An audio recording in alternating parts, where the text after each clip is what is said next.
Hello everyone, good morning, afternoon or evening, depending on where you're joining us from today. My name is Joe Yates and I'm one of the co-leads of the Agriculture, Nutrition and Health Academy at the Amana programme based at the London School of Hygiene and Tropical Medicine. Thanks very much for joining us on this webinar today, exploring the role of horticulture during COVID-19, co-hosted by the ANH Academy, the Ag2Nut Community of Practice and the Horticultural Society of Nigeria. I hope that most of you may know about the ANH Academy already and are members, but in case you are not, the Agriculture, Nutrition and Health Academy brings together researchers, practitioners and policymakers working towards better nutrition and health through improved nutrition, agriculture and food systems. We've had members in over 100 countries around the world, and the network is really about sharing research and evidence, capacity strengthening and collaboration across diverse disciplines. If you're not already a member, please do consider signing up. You can do it on our website for free. It's easy. That is www.anh-academy.org. As well as convening technical working groups, hosting webinars like this one and creating a blog series, we also have an annual meeting of the Agriculture, Nutrition and Health community. This is called the ANH Academy Week. This happens every year and it usually rotates between Africa and Asia. But this year, due to the events of COVID-19 and the restrictions, we held it online for the first time. And so I'd encourage you to go and look around the website, look at the conference resources, animations, videos, poster presentations, because there's really lots to dig into. So we're really excited to be hosting this webinar mini-series with our friends and colleagues at the Ag2Nut Community of Practice, which is also known as Ag2Nut, which I'm sure you all know. You can also find information about previous webinars that we have hosted together on the ANH Academy website too. So finally, before we get started, I'll just go through a few technical items so you all know how to participate in today's event. Firstly, just want to let you know that today's webinar will be recorded and posted on our website, so you can watch it or you can share it among your colleagues after the event.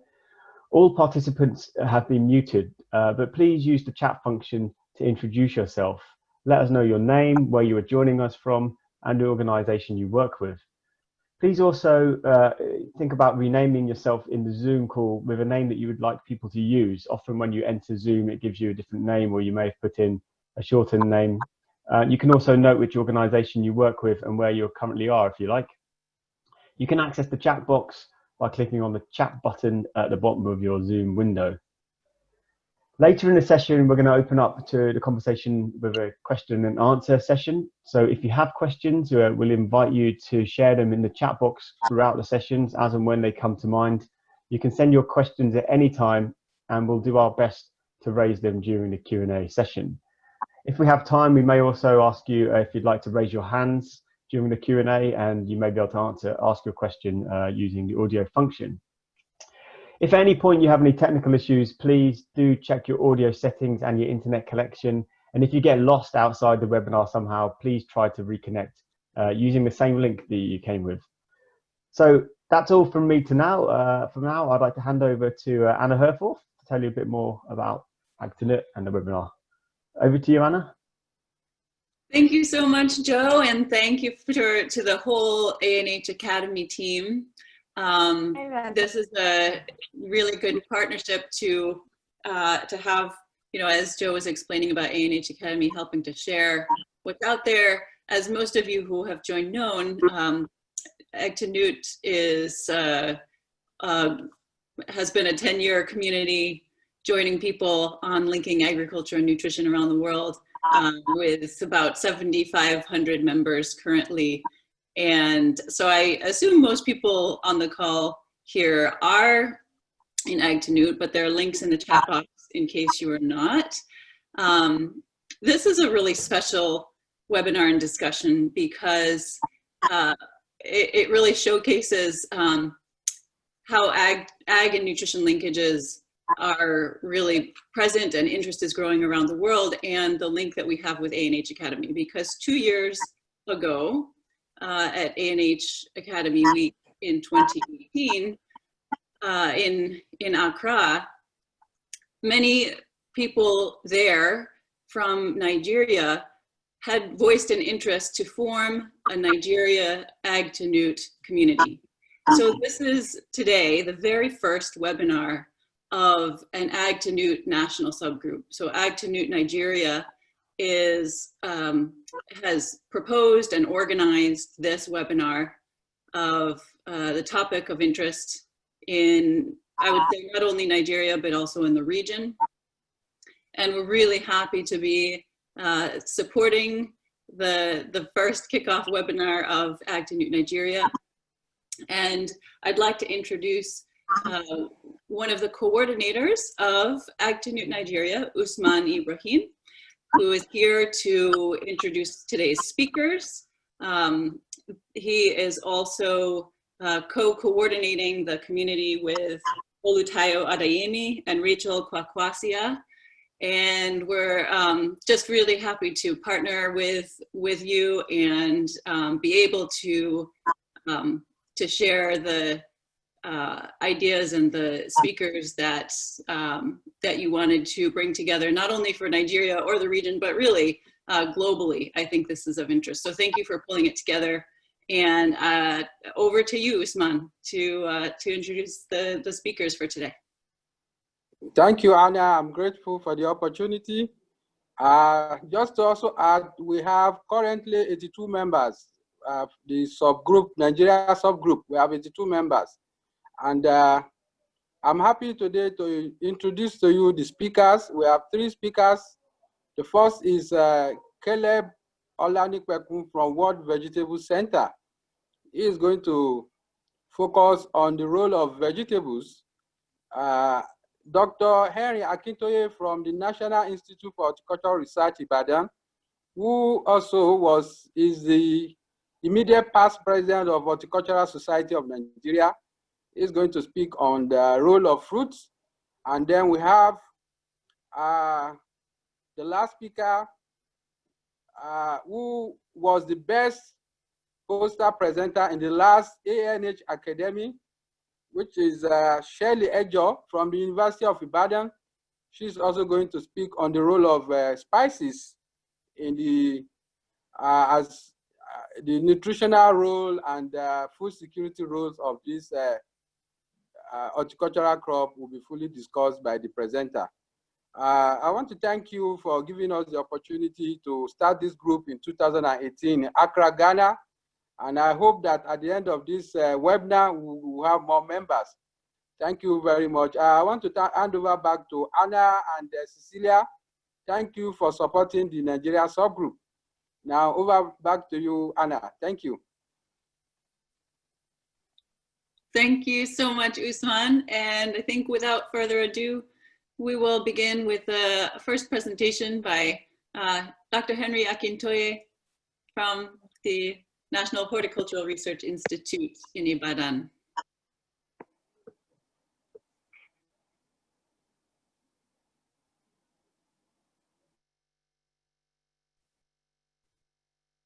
Henry, you are muted. If you can unmute yourself, you can go ahead. Thank you.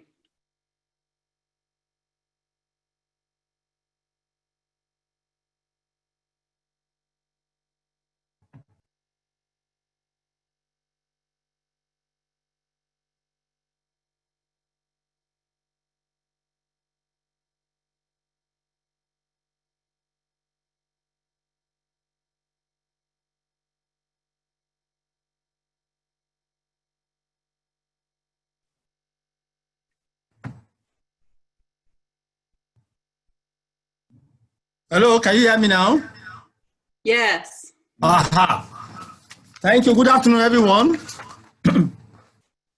You are welcome to this series of presentations on the role of horticulture during COVID-19. And I'm talking on horticultural fruits. Next slide, please. Next slide. Yeah, as we all know, horticultural fruits are important in human diet. And as a matter of common knowledge, we know that fruits are rich and low in saturated fatty acids, which is an important component against cardiovascular diseases and certain cancers. They play an important role in nutrition and health, particularly they are source of vitamin C, thiamine, folic acids, minerals, and dietary fiber.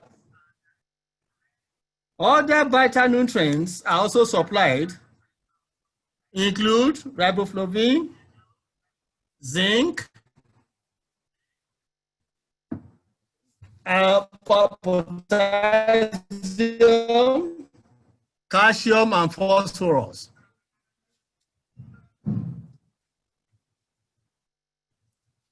Horticultural fruits. Next slide, please.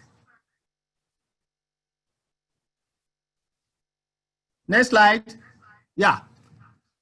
Horticultural fruits. Consumption helps to prevent human diseases during childhood and adolescent stages.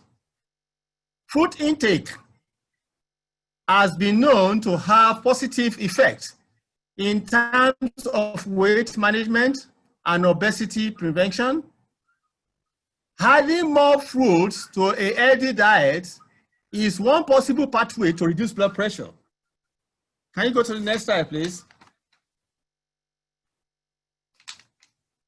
Next slide, yeah.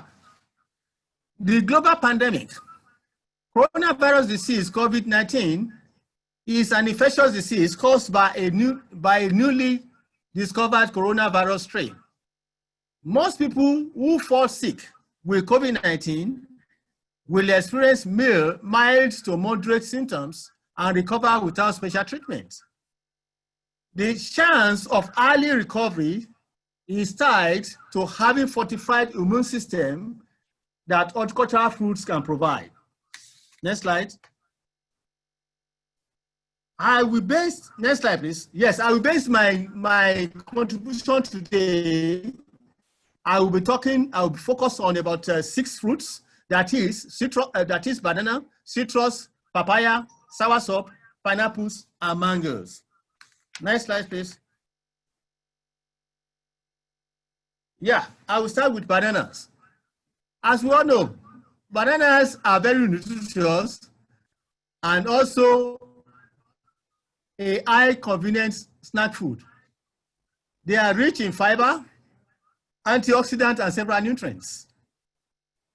A medium-sized banana has about 105 calories and consists almost exclusively of water and carbs.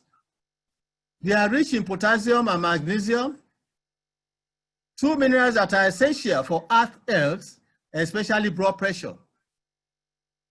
Bananas are high in several antioxidants, which may help reduce damage from free radicals and lower risk of diseases. Next slide, please. The next one that I will have to talk about is citrus. Citrus, we have sweet orange, we have tangerine, we have lemon, we have lime, and shaddock, and some other varieties of citrus. And as we all know, that citrus is a fruit that has an excellent source of vitamin C, a nutrient that strengthens the immune system and keeps your skin smooth and elastic. The fruits are very nutritious, offering a host of vitamins, minerals, and plant compounds that help keep you healthy.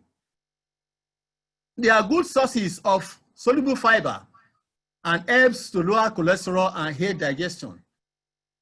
In addition, they are low in calories, making them a smart choice for people seeking to lose weight or maintain their weight. More importantly, citrus contain compounds that can protect against a variety of diseases, including cancer, heart diseases, brain dysfunction, and kidney stones. Next slide, please.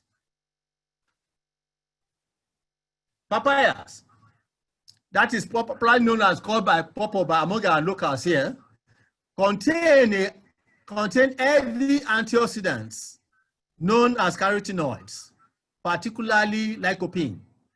Papaya are very powerful antioxidant effects which may reduce oxidative stress and lower the risk of several diseases. Papaya may also have high carotenoids that can reduce inflammation.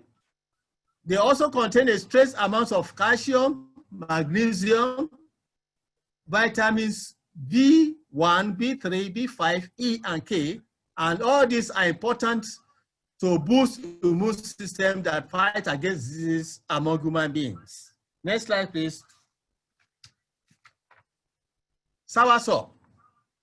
This is another important fruit that is available among in the country. And as we all know, it has a wide range of health benefits. The leaves and roots are also known to boost immune system and help to soothe stomach ailments and ease hypertension. Soursop is also a powerful antioxidant and a good source of vitamin C, B1, and B2. The latter two with magnesium help to boost energy levels without giving you the dip that is associated with caffeine. Next slide, please. Pineapple. Pineapple is another fruit that is commonly available in the country in Nigeria. They are a good source of antioxidants, which may reduce the risk of heart diseases, diabetes, and certain cancers. They also contain bromelain, a group of digestive enzymes that breaks down proteins. Many of the antioxidants in pineapple are bound, so they may have longer lasting effects on the body. These antioxidants aid in digestion, especially those in pancreatic insufficiency. Pineapple also contains compounds that reduces oxidative stress and inflammation, which are linked to cancer. Pineapples have anti-inflammatory properties that may boost the immune system, especially arthritis among arthritis patients. Next slide, please. Yeah, of course, which is the mangoes. Mangoes is a perfect fruit that helps in controlling body cholesterol due to its high content of vitamin C, fiber, and pectin. It has a low glycemic index, moderate eating and residents such as pectin, methylated galates, which are cancer-fighting agents. They are also enriched in tartaric and malic acids, which contain traces of citric acids, which help in maintaining alkalic reserves of the body. Mangoes boast digestive function and burn unwanted calories from body, ends in losing extra weight. Ladies and gentlemen, I wish to tell you that horticulture is the most important, is most important to our daily living. The human body needs vitamins, proteins, and minerals, also carbohydrates in our meal or diet. The consumption of fruits, vegetables to meet the needs of humans are important in controlling diseases that easily affect us. Next slide, please. Thank you for your attention.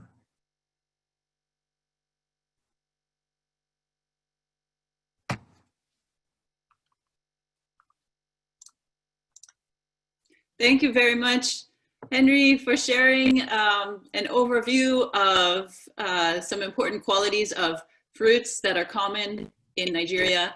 And I would like to invite the next speaker from the World Vegetable Center to join us now. Caleb Olanipekun, please go ahead. Thank you.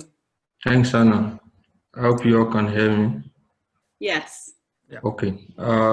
Just like Hannah said, my name is Caleb Olanipekun from World Vegetable Center. Next slide.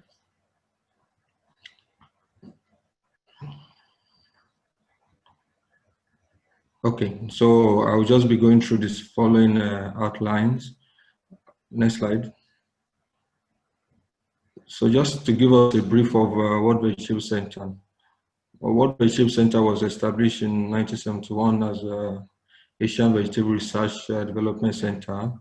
And it's a non-profit organization, but the focus is just mainly on research and development on vegetables. Of course, we often include food, but the main work is on vegetable. So I'm speaking from Nigeria, and which is from the regional center in Benin. That's for West Africa. Next slide. Okay, just to give us some, next slide, can we? Okay, just to give us some background on the COVID issue in Nigeria. COVID-19 led to around 38% of our drop in our GDP. And then just a few days ago, the MBS announced that there's been an increase in inflation rate, and currently is around 12.86 when compared to 2 years ago. And the malnutrition burden has also increased as a result of reduced household incomes, and COVID-19 led to a lot of job loss in the country, and then there was disruption in the movement of goods and services, most especially foods. And then there was a fear, and of course, of farmers missing the farming window. So of course, because COVID-19 has effect directly on nutrition and health, that led to a series of burden in the country. Next slide. Looking at malnutrition in the country, it's a major issue in the country. We look at malnutrition as a triple burden, which includes hunger, micronutrient deficiency, and overconsumption. Now in Nigeria, we have undernutrition, which is stunting in children, mostly pronounced in children, but in the adults, I mean, especially women, we have issues of overnutrition, which is consumption of excess calories.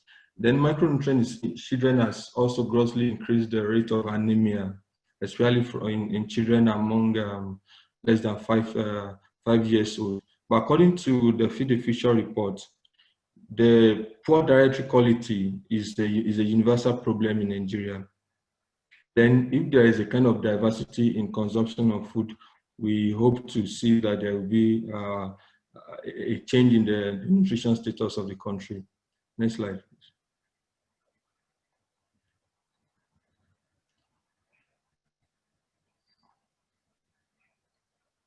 Can we have the next slide?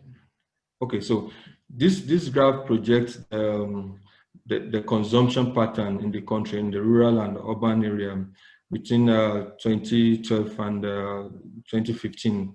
We look at the consumption of grains, roots and tubers and sugar, fats and sugar were the highest.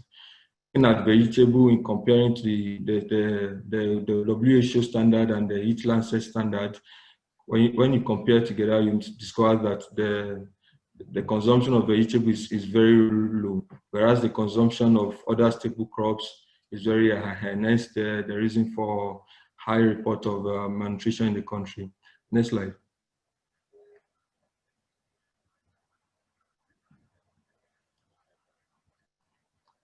Of course, malnutrition is directly connected to urbanization in terms of dietary transition. There's an urban population in Nigeria is growing. Generally in Africa, it's around 50% of the population is projected to be in urban center by 2050, according to the nation's report. So for us to achieve food security, either as a country or as a continent or even the world, we need to look at how we can build food systems that are more resilient and very, very efficient. Next slide.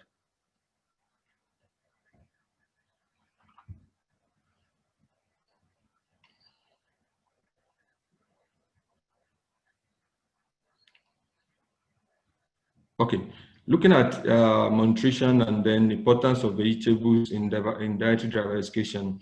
Vegetables, as we know, they are a key source of essential nutrients. And then one of the things that was discovered during the COVID pandemic was that there are complications that are connected to people with underlying health issues, meaning that the non-communicable disease like diabetes, heart issues, there are cases of complications more reported, according to Nigeria Center for Disease Control. And then malnutrition is a leading cause of non-communicable diseases in the world. And so we need to look at how we can begin to consume nutrient-dense base, just like vegetables, so that we can just reduce the burden, the health burden of malnutrition. And then, according to Marco, vegetable as part of the most avoidable foods, most especially the traditional vegetables, but they are so much underutilized. Next slide. So in looking at COVID-19, we have to look at the issue of accessibility and then the issue of availability. Of course, accessibility has to do with individuals having access to vegetables and not just having access to it, being able to afford it. Okay, so how do we look at using vegetables to address maybe nutrition in COVID-19?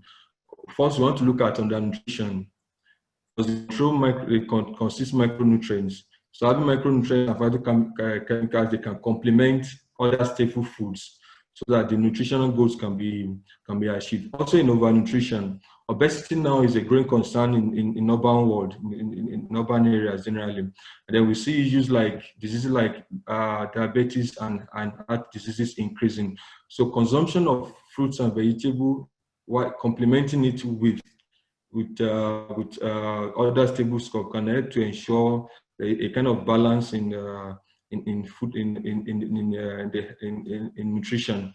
Then health benefits, most especially the traditional vegetables, they have been known to be source of vitamins that can help in the building of body immune system. Like jutumalo now is consumed in Nigeria is a very good source of iron. We look at other ones like amaranth and which are very good source of vitamins. Not only this, vegetable can also serve as a source of income, also especially for households. Next slide.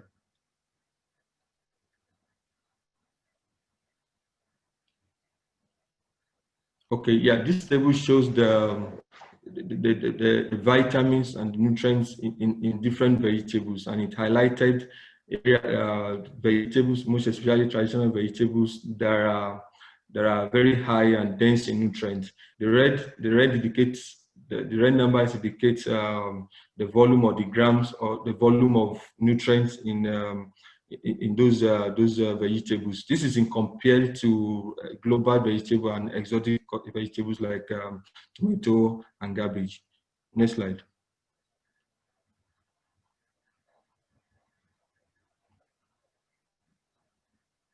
So how do we achieve this? Of course, I was saying the other time that we have to look at accessibility, and then we have to look at availability. One of the ways to achieve accessibility is in terms of rolling out seed kits. I mean, in emergency situation, we need to see how other farmers and others can get access to seed kits. Of course, World Veggie has been doing similar work on this. Recently, there was a distribution of seed kits to farmers in Benin, in Philippines, in Taiwan, and also Indonesia. Not only for farmers, also we can also start encouraging homegrown foods. Of course, homegrown foods offers a level of traceability, which is an issue in terms of food safety. And then, so when we encourage things like home gardening, production of foods by individual households, either in urban centers, of course, vegetables require limited space, and then they can harvest and use for household consumption, and then the excess can also be sold. According to Kitten, it's been found that women actually sold excess vegetables that they had in their backyard gardens, in their home gardens. Not only this, vegetable has been known to be able to address issues of malnutrition in household. Next slide, please. So in conclusion, we are looking at addressing the issue of malnutrition burden, because COVID began as an health issue and escalated into an economic issues with loss of jobs and several burdens on the health. So we like to look at food system interventions that target nutrition sensitive programs. Of course, vegetable provides an opportunity to generate both just to generate income and also achieve our goals in terms of reducing malnutrition in the society. So we want to promote homestead food production, small-scale livestock production, small-scale aquaculture, and also fortification of foods of staple crops with vegetable. Thank you.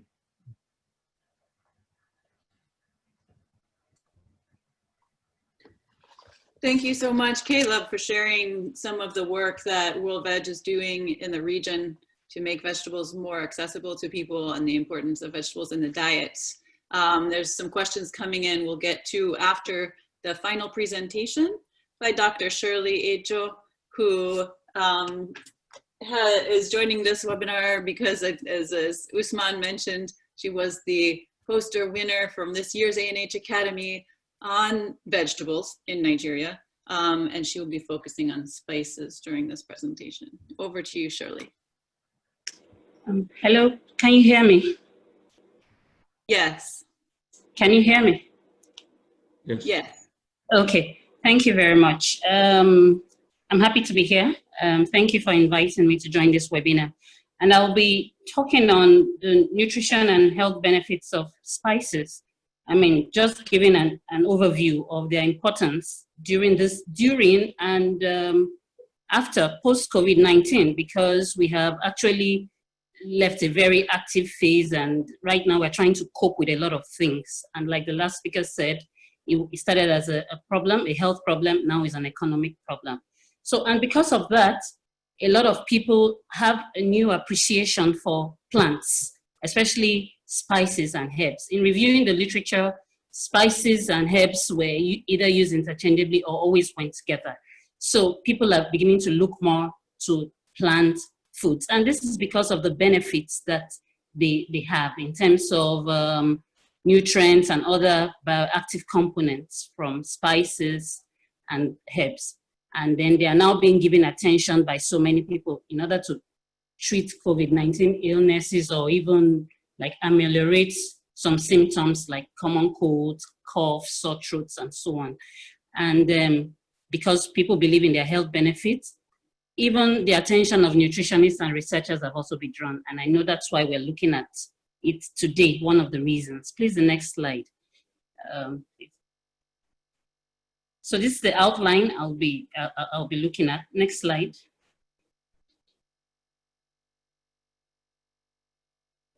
So as a way of definition, spices, they are plant-derived seasonings that we use for culinary purposes. That's for cooking most of the time. So I'll be focusing on the culinary ones, the ones we use to cook our food. And they are usually ground or crushed or processed parts of leaves, seeds, bark of trees, root parts. For example, like in the pictures you see, you have cinnamon, basil, African black pepper, ginger. So these are all different parts of plants. There are seeds, there are leaves, there are the barks, and you also have roots as well. Next slide.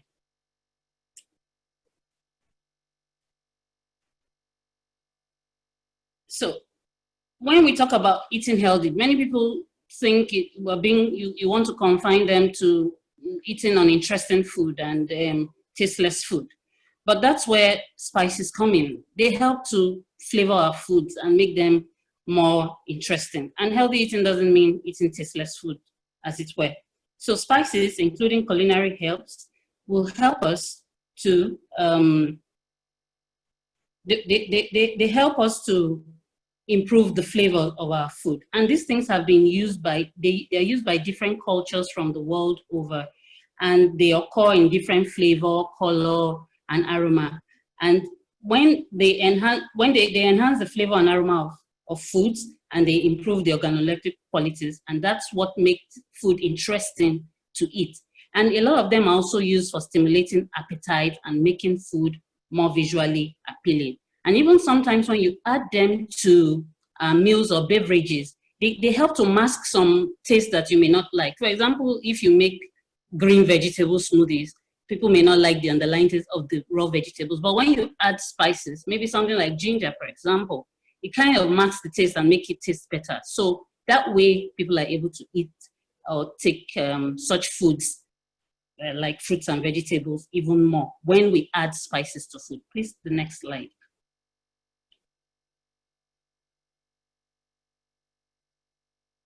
So why is it nutritionally important to have spices in our meals, in our foods, in our diets? Enjoying food and meal times is key to maintaining healthy eating habits for a long time. So if food is not interesting, if it's not tasteful, how do we want to enjoy it? How do we want to eat healthy? So in order to promote healthy eating and sustainable healthy dietary habits, we have to spice our foods with natural spices and herbs that make them more flavorful. And it motivates people to improve their diet quality and helps food to have more variety. Now, a healthy way to get out of boring meals too is making them more delicious and interesting, especially for children that you want to get to eat certain kinds of foods like vegetables that they don't like. I mean, spicing them with nice spices that have nice flavor will encourage them to eat more of such foods, and even adults who don't like to eat them.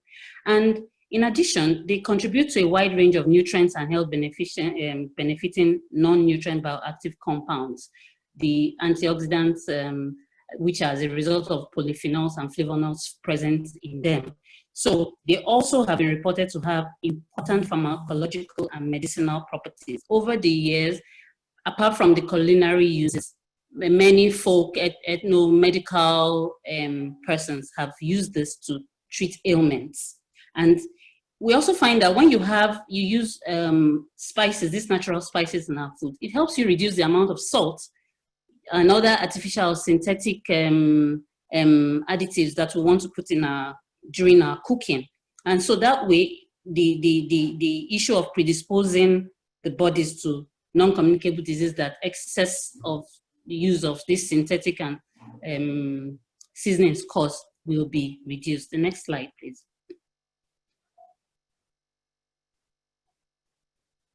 Next slide. Okay, so as part of our diet, culinary spices and herbs, in addition to fruits and vegetables, which have already been discussed, will provide us with additional sources of natural nutrients. Now, they cannot be consumed alone. We usually have to add them to food. We can't sit down and eat spice, for example, as a whole meal. So it means they have to go with something. They have to be added to our cooking. So when we have them added to our cooking and our fruits and vegetables in addition, all of this have a synergistic effect to provide natural antioxidants for the body.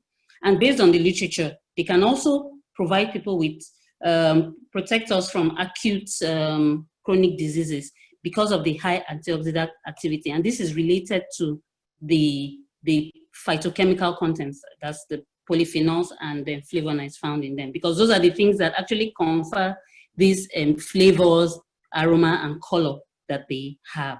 And vegetable dishes, for example, perhaps give an example, they become better tasting when we season them with these nutrients. Next slide, please.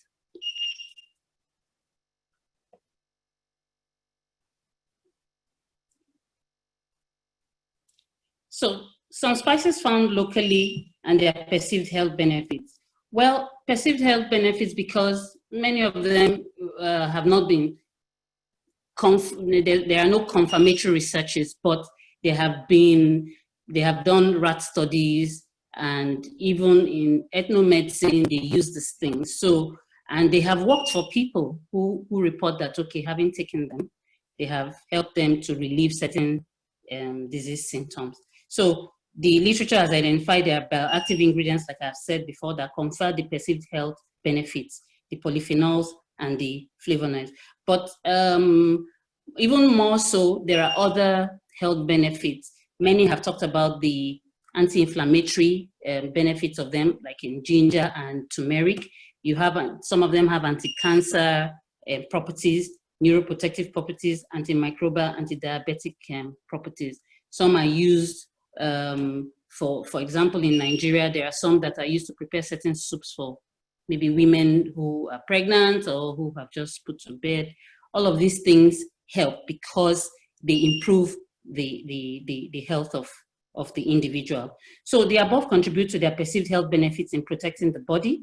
And then spices also are considered as functional food because of these extra benefits that are necessarily not the basic nutrition functions that help to, they are beyond the basic nutrition function, the impact on health. Next slide, please.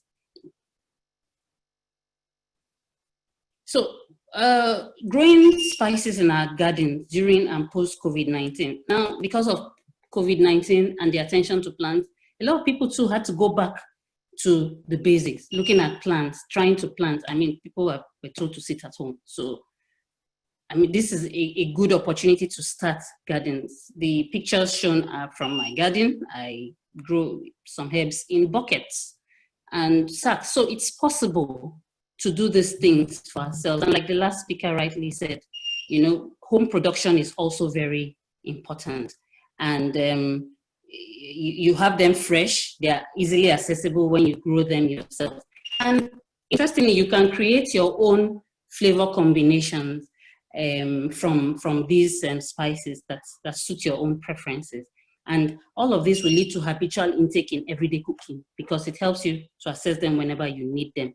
And if we cannot plant all of them, we also have them available in our local markets. So we don't have to go looking for exotic spices. There are many local spices that are available in our market. But more interestingly, you can grow your own herbs in containers or small pots. And in addition, you can also generate income from them. I mean, COVID-19 is now an economic issue. So growing them in your backyard, you can easily also use to generate income for the household. Next slide, please. Next slide. Okay, so I have said this, the next slide. Next slide. Okay, so these are some examples. You have the African black pepper. It's used a lot by those in Southeast Nigeria for their soups, for seasoning soups. And then you have turmeric. Turmeric is known for having anti-inflammation properties. It's popular and it's important component. The one important component found in it is called curcumin, and they are the ones that impact the anti-inflammatory properties. You also have ginger. It helps to relieve nausea, treat stomach upset, diarrhea, phlegm. It is, you know, the spice is quite zingy. It has also been reported in research that it could help with inflammatory arthritis, knee pain. Well, many of these are no confirmatory researches, but these are things people use, maybe drink as teas or as herbs and bring reports for them. But when we add them to our diets and are constantly consuming them, because it's not one-off, since we don't eat them as meals, they over time, they bring about these benefits. Garlic is also another very important one that has been known, reported to help keep blood vessels flexible and reduce cholesterol. Cinnamon is another. And so there are so many. You have cayenne pepper, and so on and so forth. So there are many. You have basil, mint. You have in Yoruba it's called efirin, scent leaf. There are many like that. You have Cuban oregano. It grows here. It grows wild here in Nigeria. I have some in my backyard as well. So many of these things we can grow in our backyards and get the health benefits. Next slide. So in conclusion, I'll just sound a cautionary note. Many of the studies that have shown benefits of these spices use supplements to control the doses. They also would maybe extract the active ingredients that those who consume them, either human participants or for rat models, will use doses that are usually much higher than what would normally be consumed when we add to our usual diets, because we add them to our diets and they're not much. But it's important to consider their function. I mean, future research directions for this is to consider their function within the dietary context instead of looking at them alone. Okay, so when they are part of our diet and comparing diets that spices have been added and comparing diets that spices were not added and see the effect of them. that way we know how we move towards confirming their efficacy in what they have said they can do in the body. So through our traditional or developed cuisines and recipes, this can be achieved, because when these ingredients work together, even with the foods that they are added, many of them are enhanced, their functions are enhanced in the body. So, but I want to advise that everyday use or habitual intake will bring benefits over time for the following reasons. Now, they have health benefits. They support nutrient diversity by making available new food choices. They will encourage variety. And then when used for vegetables, for example, vegetable dishes, they make them better and people can consume more vegetables. It improves the taste of our soups, our stews, and they are healthy alternative to salts and synthetic seasonings that we use in our food. Next slide. So these are a few references I used. Thank you for your kind attention.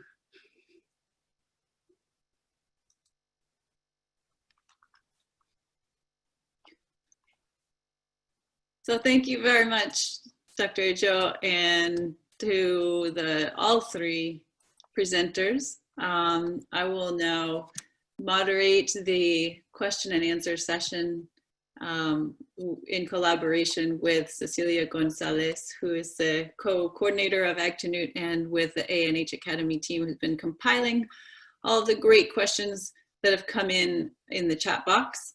We'll start with the first round of questions, which generally has to do with the production of vegetables, fruits, herbs and spices, horticulture, and how that can be promoted. So first question, which was submitted anonymously, is to the entire panel. How can we help our farmers to increase their produce during the pandemic so as to help reduce the risk of malnutrition? And related to that, we have a question from Joe Yates on thoughts about urban horticulture. So distinguishing between how to promote horticulture in rural settings versus urban. So the question is, how can urban gardening be stimulated and supported given the high burden of COVID and other infectious disease in densely populated urban settings? And another question related to production is about the prospects of growing fruit crops hydroponically. Where might that be appropriate? Is it appropriate? Is it helpful? I'm going to start with that round of questions, and then we have several questions about the World Veg Seed Kits, which we'll go to next. So over to the panel on how to help increase horticultural production in rural and urban areas.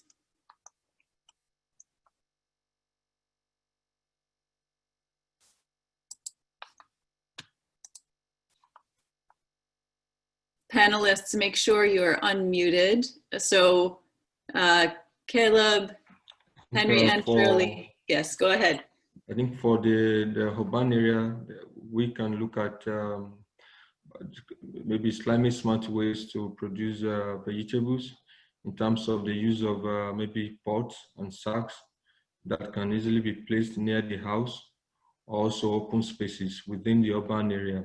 Of course, vegetable, because it requires limited space for production, so we can encourage that in the urban area, whereas they grow it in sacks or in pots and others, even in tires.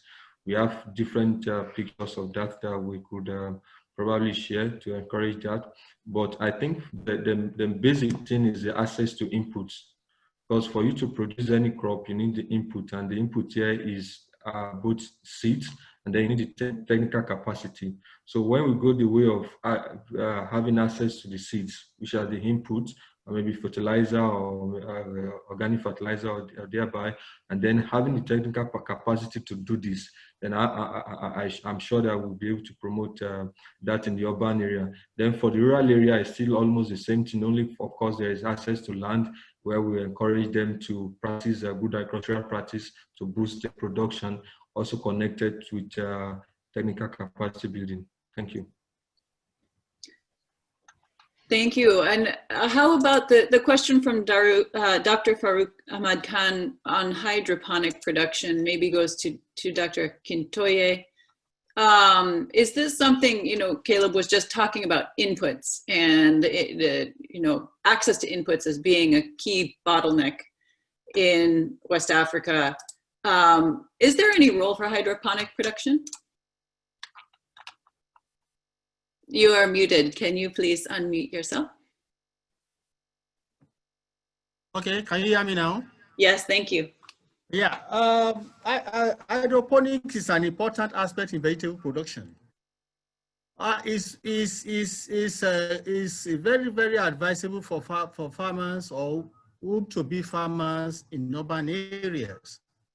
And as you all know that vegetables has a short gestation period, that we assist the farmers to grow their crops within 3 to 4 months and harvest. So using hydroponics, we increase production, and the land space that will be used is also an important factor too. And I believe that as events are unfolding now with the pandemic, new production systems will be developed for all farmers to use and increase production within limited space that is available. Thank you. Thank you very much. I'm gonna move, as I mentioned, there are some questions on the seed kits, but since I know that presenter Shirley Idro has potentially a time constraint, I want to move to a question directly for her from Clement Ogunkunle. Sorry, my screen is very small. The question is, in advocating for vegetables during the COVID pandemic, how can we prevent exacerbating health issues of people as some of the vegetables in urban markets may be contaminated with xenobiotic pollutants like heavy metals? And what do you say about consumption of vegetables that may be contaminated? There's a second question for Shirley as well, which is about, is there an index of Nigerian fruits and vegetables with traditional names and nutrient compositions? This comes from Catherine Riebe. In addition, she asks about flavoring foods with herbs and spices, how to distinguish with many of the aspects you were talking about on flavoring from something like Maggi or artificial flavorings that have also been heavily promoted. So over to you, Dr. Ejo. Okay, can you read the last question? I want to start from there. The last question is related to distinguishing between the herbs and spices you were discussing and artificial flavorings. So how nutritious is Maggi, which many Nigerians love to use when cooking? Is there a list of the top 10 or 20 most nutritious spices and herbs in Nigeria? Has there been an effort to encourage their use? Okay, thank you very much for this question. Now, well, in relation to my presentation, I was referring to the natural spices. Now, the other ones, and in one of the points I actually emphasized was the fact that when we use the natural herbs and spices, it actually helps us to reduce the amount of other flavorings that we use. Although we see these days in adverts that even these seasonings, these bouillon cubes, they're trying to incorporate some of these natural ones. Some say they're made from soya, some are made from, but those are their claims. So it's up to us. If we use them, if we use the natural seasonings, your ginger, your garlic, turmeric, and all of that, they too come with their own flavors, and they have a way of enhancing the flavor of your foods. So you do not have to use so much of the other seasonings in order to reduce consumption, because the high salt intake, sugar intake, and so on are many of the things responsible, please excuse me, responsible for some of the diseases, non-communicable diseases that we see. So it's actually a focus on the natural seasonings and spices, and we have local ones. Well, I can't say if there is a list or an inventory of what is available in Nigeria, but merely going to our markets, our local markets, you will find a lot of our local seasonings, our local spices that have been processed, some of which we can do ourselves, some we can get from the market and use in our foods. So I hope that answers your question. For the, excuse me, for the vegetables, now, yes, having contaminated vegetables is a problem. It's actually difficult to control that, but everything comes from education. I mean, those responsible to educate the public on, especially those growers, educating our farmers about the kind of water they use, about the location of growing their vegetables, especially in urban centers where they are grown along the roadside, where because of fumes from cars and so on and so forth. So it's to encourage them. And because of the economic situation, it may be difficult. But simple processing methods, when we buy our vegetables, washing them thoroughly, at least will go a long way to reduce some of these things. But I think more importantly is education about the health hazards when these things are not properly grown and we end up having toxicity in them. And so we cannot say we'll stop eating vegetables because they're toxic, because they're a very, very important aspect of our diets. So also eating a variety of foods, a combination of foods, different foods work in synergy with the others to counter certain negative effects as well. Cooking foods properly, the way they should be cooked, and so on and so forth can also help. So education is important to our farmers and urban growers especially. So we need to look into that. It's an issue, really, yeah. So homegrown vegetables as well will also help, because when you grow them at your backyard, you're sure of the source. And then some people think, okay, they don't have enough space. We can grow in buckets and sacks. And we've seen people doing that and being successful at that. It used to be a policy in Nigeria, but I think they're trying to revive that so that we can grow our vegetables at our backyards. So that would be very, very important to focus on homegrown vegetables as well. But people will still sell vegetables in the markets. So. Yes, thank you for that. That actually leads very nicely into the questions for World Veg. But you said something really interesting right at the end, which was something about a policy in Nigeria that's changing. Can you clarify what you meant by that? There used to be a home garden policy. I don't know how effective it is now, but then when people were buying pieces of land for their buildings, it was compulsory to reserve some piece of land to do some vegetable garden. But how effective that is now, I can't say. But I think we can revisit that and pursue that so that people can have that. It will save us a lot of trouble health-wise and economically too. I mean, so that's what I meant by that policy. So it's somewhere, it's in the books. So it can be revived, we can advocate for it and push for it so that it's a good thing for people to have that done. Yeah. Definitely interesting. I mean, maybe a low-hanging fruit where it's not even necessary to advocate for a policy change because it's already there. So yeah. Just the advocacy is to provide the extension or information to actually carry out the existing policy. Very, very interesting. But backyard gardening, having your own garden is very, very important. It's very important. Yeah. Thank you. So I recognize we are at time, but our organizers and hosts ANH Academy have all kindly agreed to continue for a few minutes to enable the discussion to go on. If anyone needs to leave, it's totally understandable. I want to shift to the questions specifically on the World Veg seed kits.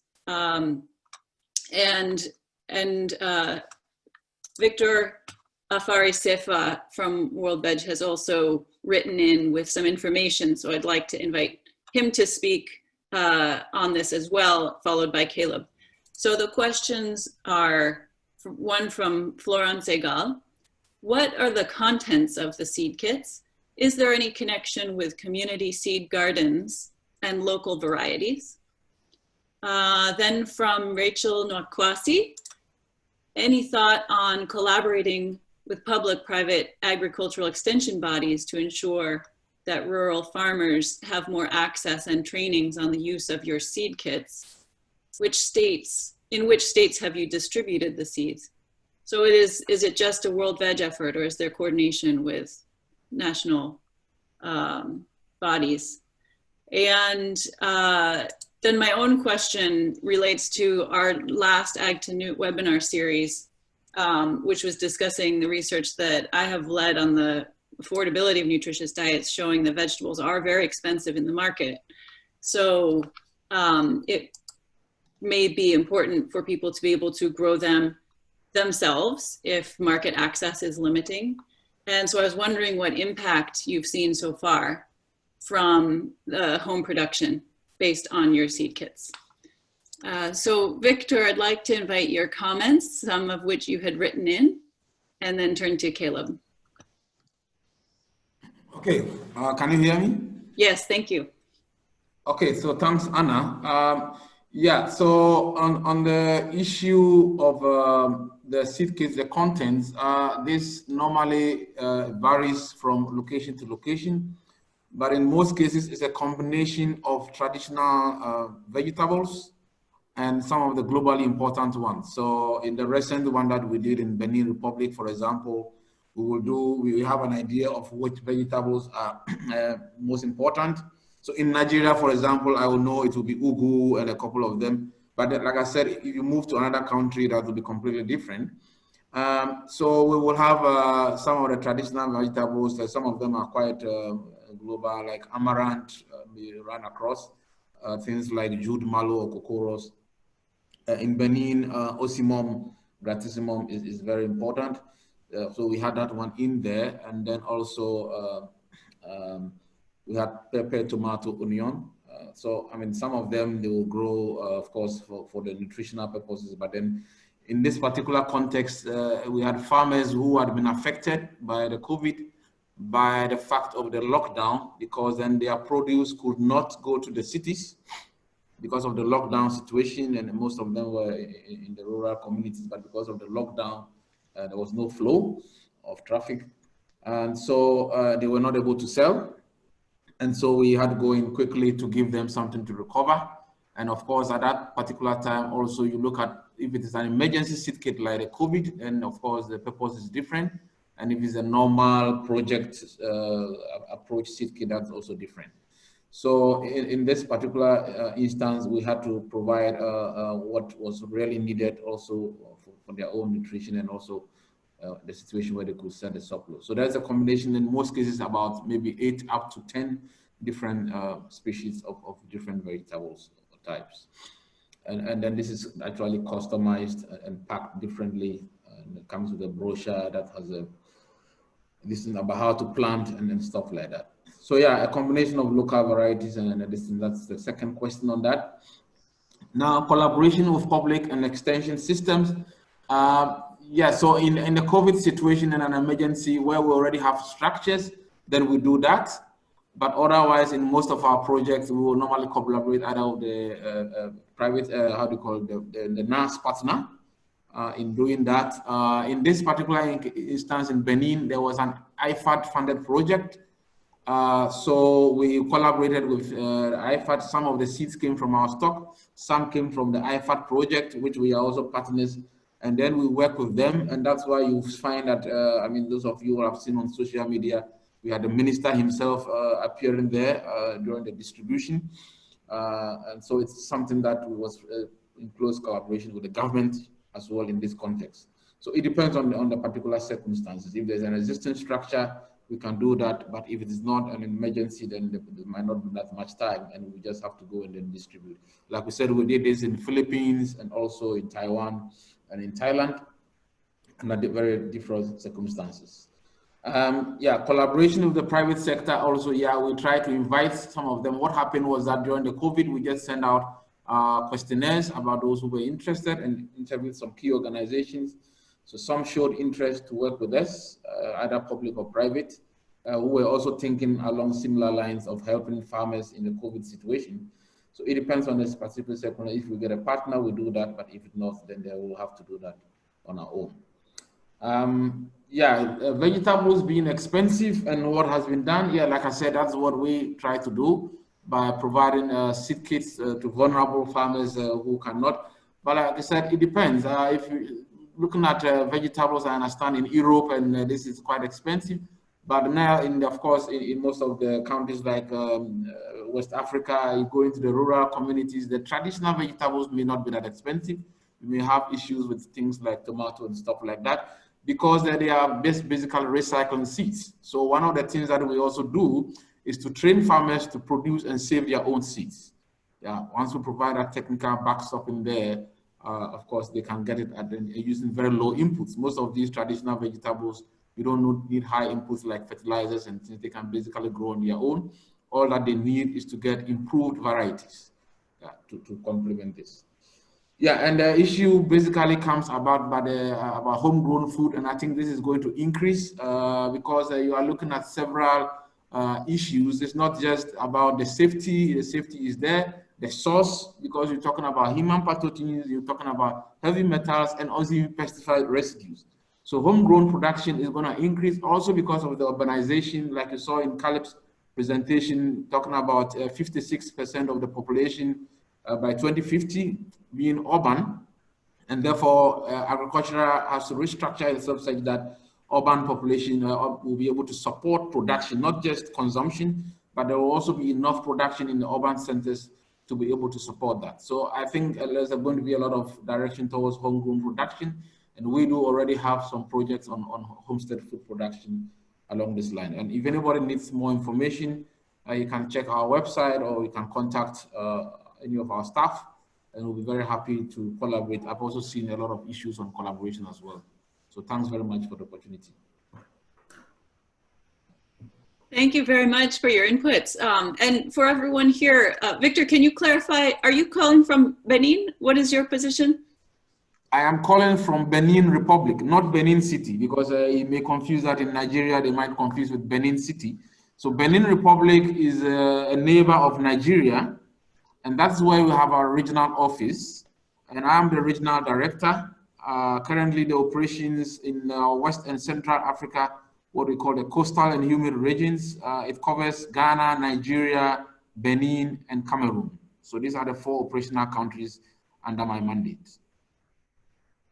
Thank you so much. And I just have to say, I'm constantly amazed at the world we live in, especially during COVID, where we can seamlessly connect between Boston, where I am, Nigeria, Benin, India, everywhere. I really love the opportunity to be able to speak so easily and clearly between all of the places we are in the world. Thank you.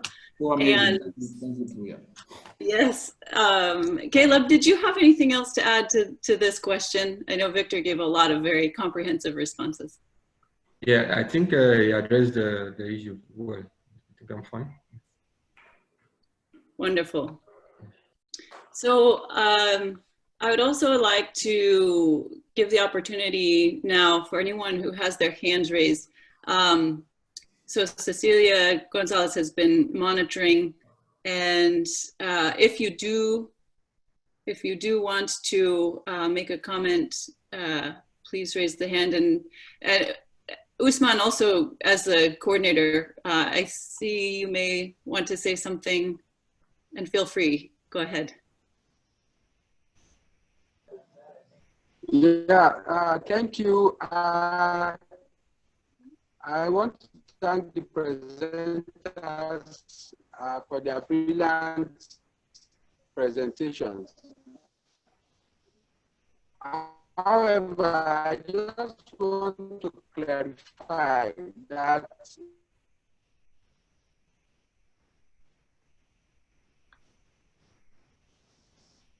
policy of home gardening is not really a government policy, but a practice in Nigeria.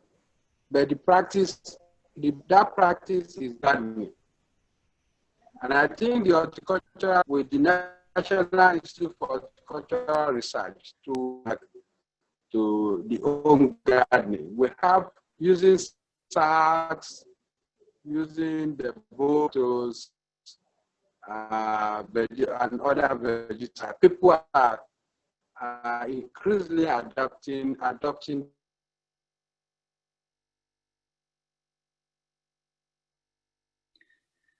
I think we're having some technical difficulties with Osman's connection, unfortunately. We'll see if he comes back online. While we wait, Cecilia, let me turn over to you because I think there are a couple of hands raised, and we'll allow some time to speak and then end the session. Yeah. So we have Rachel Nwasi, and I have unmuted you. Yeah. Please. Go ahead. Okay. Can you hear me? Yes. Okay, thank you. I want to take it from where Usman stopped, because he was talking about home gardening. I am coming from the area of agricultural extension. And of course, we know that with all these packages they have, including distribution of the seed kits, if extension does not or is not fully involved, sometimes there may be barriers, because presently extension has come up with several videos that have been virtually distributed on how home gardens can be set up and promoted, and also how such vitamin fortified fruits and especially vegetables can be planted in around the homes, like Usman was talking about. And again, I would also want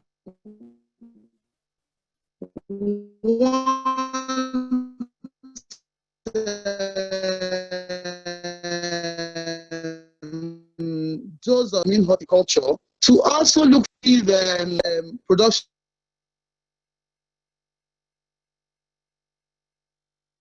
where vitamins. Here in Nigeria, Nigerians are more interested in staple food, that helps to fill their hunger. And now that we're talking about COVID, we are looking at vitamin fortified foods. If it will be very possible for them to include some of these vitamins or vegetables in their dry form, in processing forms, or in the course of processing, to ensure that people get these vitamins, and also have balanced diet that are fortified with necessary nutrients. I would appreciate if a movement is encouraged to ensure that processors are trained on how to inculcate or include such vitamins and vegetables in the course of processing, apart from getting them from the raw. I think that is, and also it's important to collaborate with bodies like NIFAS, Nigerian Forum for Agricultural Advisory Service, and ASIN, Agricultural Extension Service of Nigeria, to ensure that some of these things come to fruition. Thank you.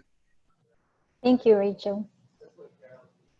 Do we have time? We have a couple more people with the raised hands. Should we go ahead and have one more at least?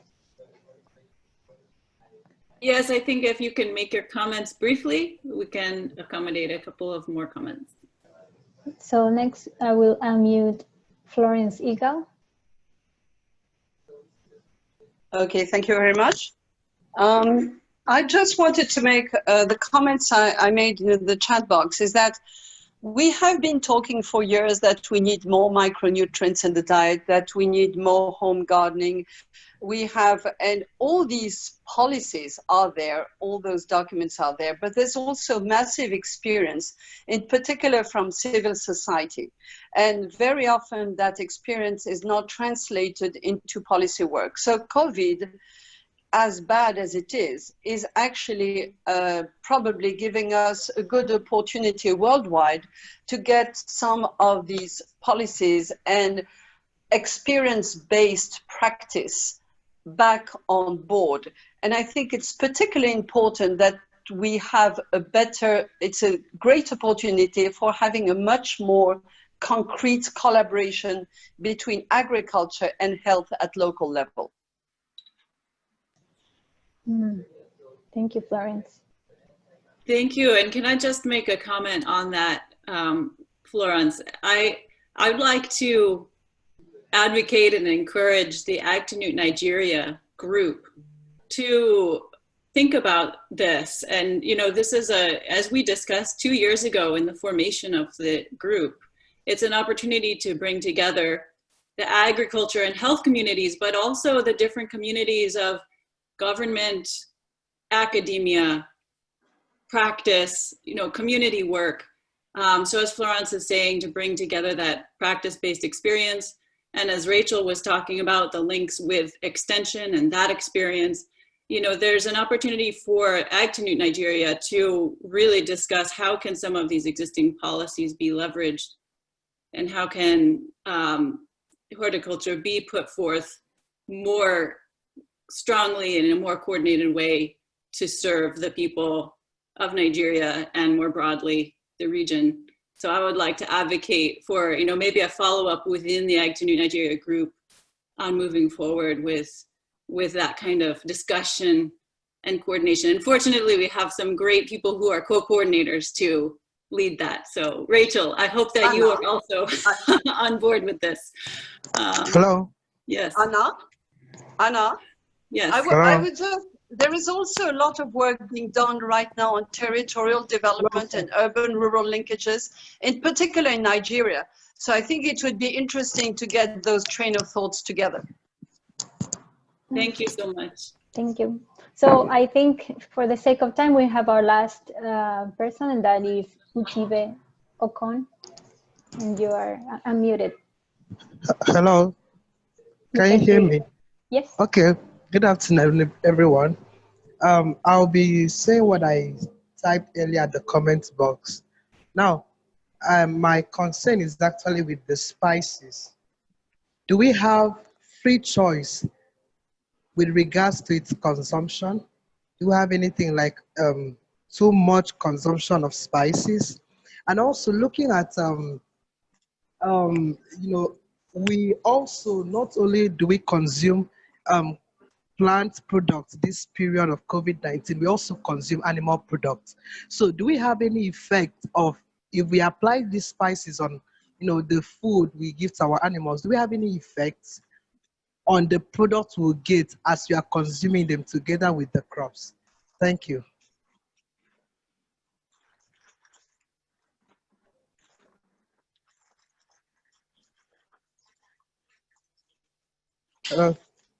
I think I'm done.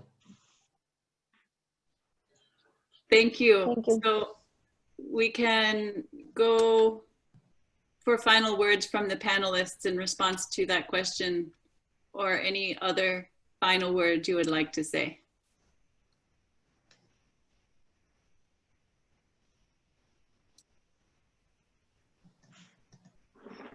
Sorry, I think just the final was, I would like to say that there is more to behavioral, there's an aspect of behavioral, there's a behavioral aspect we need to look at in terms of vegetable consumption.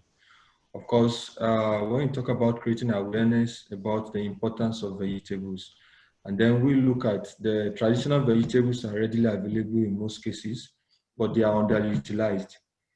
So I think I want to leave us with the thought that how we can create awareness on the importance of these traditional vegetables, in which that, of course, the seeds are already available, Though there may not be a lot of research in terms of the breeding and all, but they are still available and they are already safe. So we should look at how we can create awareness in terms of utilizing the ones that are readily available. Thank you.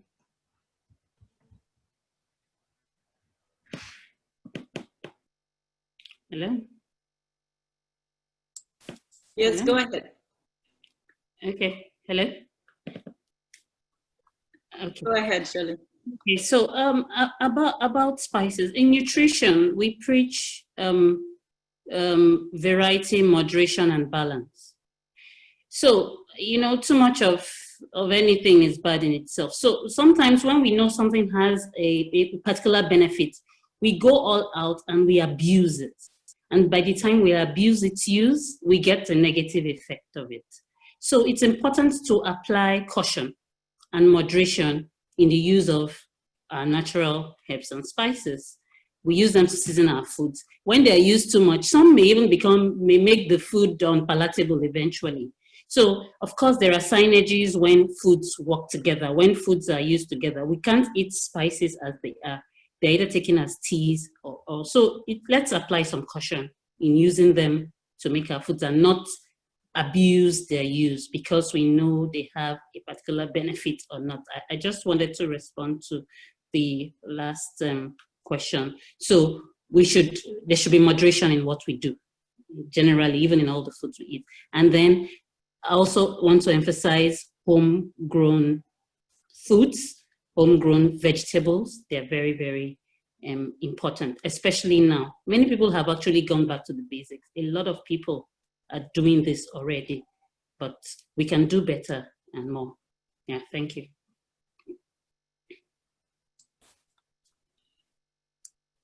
Thank you very much. And Henry, and then finally Usman, if you'd like to close the call with final remarks. Thank you. I think, Henry, you are muted. Hello? Yes, we can hear you. Yeah, I just one or two comments. The first one has to do with the issue of consumption of spices.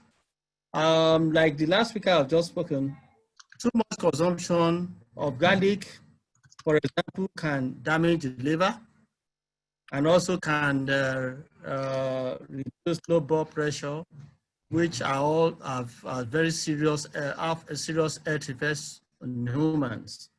I will suggest that we should introduce some moderations in our consumption of spices, but we should increase fruits and vegetables, which are safer, most especially if they are grown in our backyard, where we know that we don't have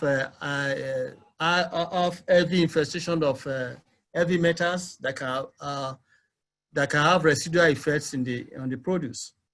So, by and large, the more fruits and vegetables that we consume, the better for our health, the better for the country, and the better for Africa as a whole.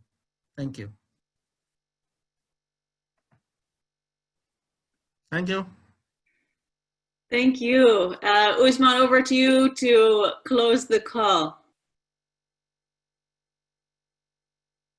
And you are muted right now.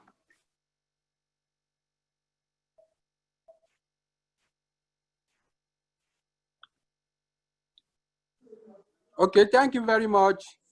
On behalf of Ag2Nut Nigeria subgroup and the Horticultural Society of Nigeria, I want to thank the ANH Academy for their support. And I want to thank my mentors, Anna Fort and Cecilia, for supporting us. And I want to tell you that we are still going to do greater webinar in future. And I want to thank all the participants for staying up to this time. Thank you, and see you some other time.